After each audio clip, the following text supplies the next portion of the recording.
நாம கலப்ப பிடிச்சு உழுது உணவு தானியத்தை உற்பத்தி பண்றவங்க. நம்மளை நம்பிதான் பட்டணம் இருக்கு, பட்டணத்துல சனங்க இருக்கிறாங்க. நாம அனுப்புற உணவு தானியம் பட்டணத்துக்கு போகணுமே தவிர நாம இங்க போக கூடாது. அப்படியே நாமளும் பட்டணத்துல போய் குடியேறணும்னு வச்சுக்க, சனப்பெருக்கம் ஜாஸ்தி ஆகி போய் சோத்துக்கே கஷ்டம் வந்துடும். கிராமத்துல இருக்கிற சனங்கள்லாம் பட்டணத்துக்கு போய் குடியேறணும்னு நினைக்கிறதே தப்பு. தப்பு. வணக்கம் விவசாய சொந்தங்களே. இன்னைக்கு நம்ம பார்க்க போகிற வீடியோ வந்து மகிழ்ச்சியான செய்தி தான் விவசாயிகள் எல்லாருக்குமே. தேங்காய் விலை கொஞ்சம் விறுவிறுப்படைஞ்சிருக்கு, எல்லா விலையும் ஏறிட்டு இருக்கு. அதை பற்றின விவரங்கள் எல்லாம் முழுசாக பார்க்கலாம். வீடியோ வந்து ஸ்கிப் பண்ணாமல் ஃபுல்லாக பாருங்கள். சப்ஸ்கிரைப் பண்ணாமல் இருக்கவங்க பண்ணி சப்போர்ட் பண்ணுங்கள். வீடியோ பிடிச்சிங்கன்னா லைக் பண்ணி ஷேர் பண்ணுங்கள், சப்போர்ட் பண்ணுங்கள். விவசாயிகள் நலனுக்காக தான் நாங்கள் தொடர்ந்து வீடியோ போட்டுட்ருக்கோம். இப்போ வீடியோவுக்கு போகலாம் வாங்க. ரொம்ப நாளாக கிட்டத்தட்ட ஒரு 2 மாதமாக இறங்கமாகவே தான் இருந்துச்சு. கிட்டத்தட்ட அதை விட நிறைய பேர் கமெண்ட் பண்ணியிருந்தாங்க, எப்போ பார்த்தாலும் நீங்கள் போன தடவை நல்லா இருந்துச்சுன்னு சொல்லிட்டு விலை இறங்குறத பற்றியே சொல்லிட்டு இருக்கீங்கன்னு சொன்னாங்க. விலை இறங்குனுச்சுன்னா நம்ம இறங்குதுன்னு தான் சொல்ல முடியும். விலை இறங்கிட்டு இருக்கும்போது நம்ம ஏறுதுன்னு சொல்ல முடியாது. விலை இறங்கிக்கிட்டு தான் இருந்துச்சு. தொடர்ந்து எல்லா விலையுமே, அதாவது கொப்பரை, கசங்கல், பச்சை தேங்காய், இளநீ எல்லாமே இறங்கிருந்துச்சு. இளநீ மட்டும் இளநீ வந்து ஒரு 2 மாதமாக நல்ல விலை தான் போயிட்டு இருந்துச்சு.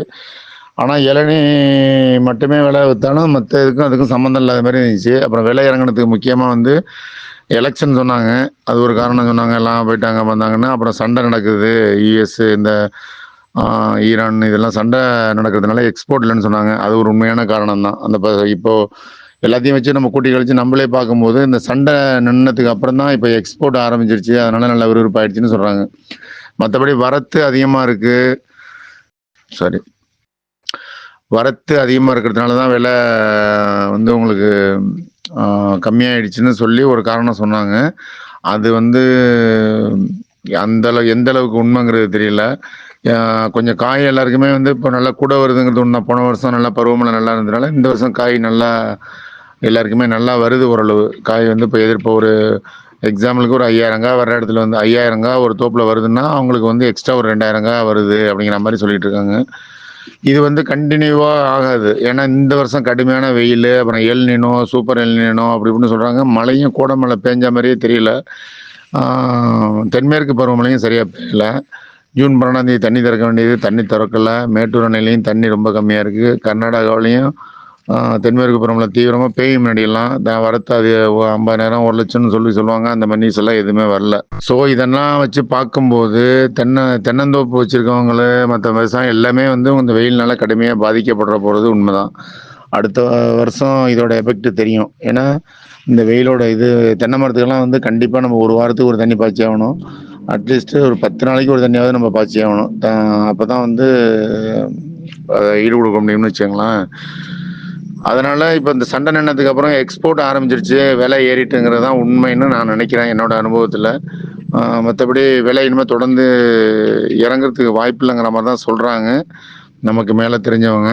இப்போதைக்கு விலை நிலவரங்கள் வந்து எப்படின்னா, பச்சை காய் ஒரு டன் வந்து 37,000லேருந்து 38 வரைக்கும் போயிட்டுருக்கு குடிமை சென்னை மார்க்கெட்டு. அதாவது இந்த நான் சொல்கிற ரேட்டு வந்து இங்கே எங்கள் டெல்டா மாவட்டத்தில் தஞ்சாவூர் பட்டுக்கோட்டையில் உள்ள ஸ்பாட் ரேட்டு. அதுக்கப்புறம் டெலிவரி ரேட்டுங்கிறது தனி. அது ஒரு டன்னுக்கு 1000, 1500 கூட வரும். பச்சை வந்து இந்த அளவுக்கு போயிட்டுருக்கு. இதே கசங்கள் வந்து 41, 40, 41 இந்த ரேஞ்சில் போயிட்டுருக்கு. கசங்கள்னால் ஒரு 2 மாதம் நம்ம போட்டு வச்சுருக்க காய். இது மூளைக்காய்ங்கிறது வந்து என்னைக்கு காங்கேயத்துக்கு தான் அதிகமாக மூளைக்காய் வாங்குவாங்க. காங்கேய மார்க்கெட் வந்து இன்றைக்கெல்லாம் அதிகபட்சம் 38, 39 வரைக்கும் போயிட்டுருக்கு. பச்சை தேங்காய் பீஸ் கணக்கில் வாங்குறவங்க வந்து அதிகபட்சம் 16 ரூபா தான் வாங்கிட்டு இருக்காங்க. ஆக்சுவலாக வந்து 17 ரூபா, 18 ரூபா, 19 ரூபா, 20 ரூபா வரைக்கும் போயிட்டுருக்கு மார்க்கெட்டு. ஆனால் அந்த விலை இறங்குனது தான் எல்லாருக்கும் ஏற்கனவே நான் சொன்னது மாதிரி விலை இறங்குதுங்கிறது இப்போ வந்து எல்லாருக்குமே நல்லா பயங்கர விளம்பரமாக தெரியும். எந்த பொருளாக இருந்தாலுமே சரி, அதுவும் விவசாயிகள் உற்பத்தி பண்ணுற பொருள்னால் நல்லா தெரியும். விலை ஏறுதுங்கும் போது இந்த நியூஸ் வந்து அதிகமாக எப்படி தான் அது தெரியலை, யாருக்குமே தெரியல. அதனால தான் நான் ஒரு 2-3 நாள் தொடர்ந்து விலை ஏறிட்டு தான் இருந்துச்சு. அதுக்கப்புறம் தான் நான் அந்த வீடியோவே போடுறேன். விவசாயிகள் வந்து அந்த அதே இதில் இருந்துக்கிட்டு விலையை ரொம்ப குறைச்சி கொடுத்துக்கிட்டு இருக்காங்களோ என்னமோங்கிறதுல ஓரளவு வந்து நம்ம தேங்காய் 1/2 கிலோ இருந்துச்சுன்னா இன்றைக்கெல்லாம் வந்து 18 ரூபா தாராளமாக விலை போடலாம். அதே நேரத்தில் கொஞ்சம் கம்மியான இடம் இருந்துச்சுன்னா அதுக்கு தகுந்த மாதிரி பார்த்துக்கோங்க. உரிச்சு நீங்கள் கொடுத்தீங்கன்னா ஏற்கனவே நான் சொன்னது மாதிரி உரிச்சு நம்ம கொடுக்கும்போது நமக்கு மட்டை வந்து பச்சை மட்டை வந்து 2500 3000 காங்கேயம் பொள்ளாச்சியெல்லாம் வந்து 3000 3500 வரைக்கும் போயிட்டு இருக்குன்னு சொல்கிறாங்க.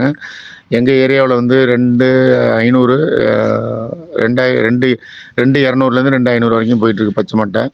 கசங்கள் அதே மாதிரி ஒரு 2000 வரைக்கும் 2000 2100 இந்த ரேஞ்சில் போயிட்டுருக்கு. பச்சையோட ஒரு 100 200 கம்மியாக தான் போகும் கசங்கள் கருப்பு மட்டை. உங்களுக்கு உரிச்சு நீங்கள் கொடுத்தீங்கன்னா உங்களுக்கு மட்டை மிச்சமாகும். அதே அந்த உரியல் கூலிங்கிறது நம்ம 80 காசு 90 காசு இருந்ததை 1 ரூபாயை பண்ணிட்டாங்க. அது வேறு விஷயம். அதே மாதிரி லேபர் எல்லாமே அதிகமாக போயிடுச்சு மொத்தத்தில். அப்புறம் வந்து நம்ம உரிச்சு கொடுக்குறதுல இன்னொரு லாபம் என்னென்னா நமக்கு லாபக்காய் கிடையாது. அந்த லாபக்காய் கிட்டத்தட்ட 1000 காய்க்கு வந்து 80 காய் நாங்கள் கொடுத்துக்கிட்டு இருக்கோம். நிறையா இடத்துல வந்து கம்மியாகவும் கொடுக்குறீங்க. நிறையா பேர் கமெண்ட் பண்ணியிருந்தாங்க. சில இடத்துல கம்மியாக இருக்குது, சில இடத்துல நாங்கள் கொடுக்குறத விட கூடவும் கொடுத்துட்டு இருக்கீங்க. சில இடத்துல விலையும் ரொம்ப குறைச்சலாக போட்டிருக்காங்க. அந்த மாதிரிலாம் கிடையாது. தான் மார்க்கெட்டு. குப்பரை விலை குப்பரை விலையும் ஏறி இருக்கு. குப்பரை விலையும் கிட்டத்தட்ட 140 120 ரூபா 125 ரூபா 130 ரூபா இருந்து இன்னைக்கு 145 ரூபா வரைக்கும் நம்பர் 1 போயிட்டு இருக்கு. அது மாதிரி பார்த்துக்கோங்க. குப்பரை எல்லாமே விலை ஏறுமுகம் தான். அன்னைக்கெல்லாம் ஒரு டன்னுக்கு 1000 ரூபா கம்பல்சரி. பச்சை கசங்கள் எல்லாமே ஏறி இருக்கு. எல்லா விலையுமே ஏறுமுகத்தில் தான் இருக்கு. இளநீ 45 ரூபா வரைக்கும் போயிட்டு இருக்கு. நம்ம ஸ்பாட்டில் இங்கே வந்து எடுக்கிறவங்க வந்து 30 ரூபா இந்த ரேஞ்சில் எடுக்கிறாங்க. இளநிக்கு லாபக்காய் கிடையாது. அதை பார்த்துக்கோங்க. இளநியாக கொடுக்கணும்னு நினைக்கிறவங்களும் கொடுக்கலாம், அதில் ஒன்றும் தப்பு இல்லை. நம்ம இளநீ பறிக்கிறவங்க மட்டும் மட்டை ஏறி இந்த மரத்தில் ஏறி மட்டை எட்டையை போட்டு ஒடிச்சு விடாமல், அதாவது அடுத்த கொலை அந்த மட்டையில் தான் நிற்கும். அது மாதிரி பார்த்துக்கோங்க. அப்புறம்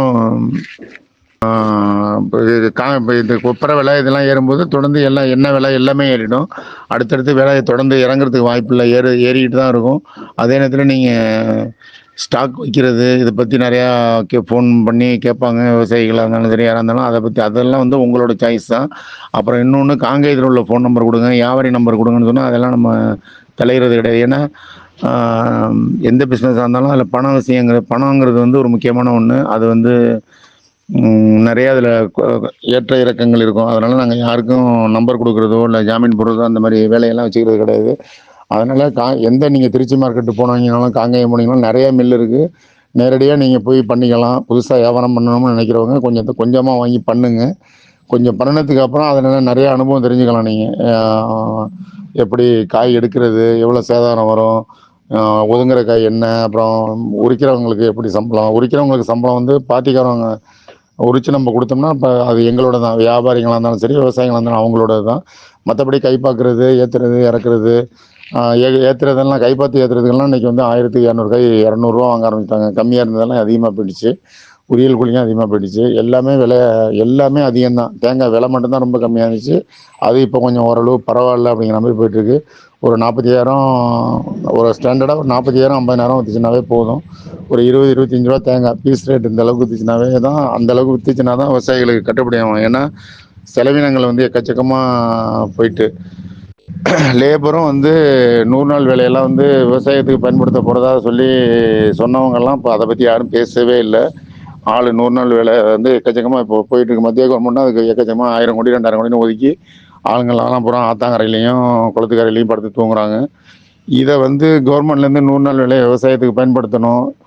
இந்த மாதிரிலாம் பண்ணால் தான் ஆள் தட்டுப்பாடை நீக்க முடியும். எல்லாத்துலேயும் ஆள் தட்டுப்பாடு உங்களுக்கு விவசாயத்தில் தான் இருந்துச்சு.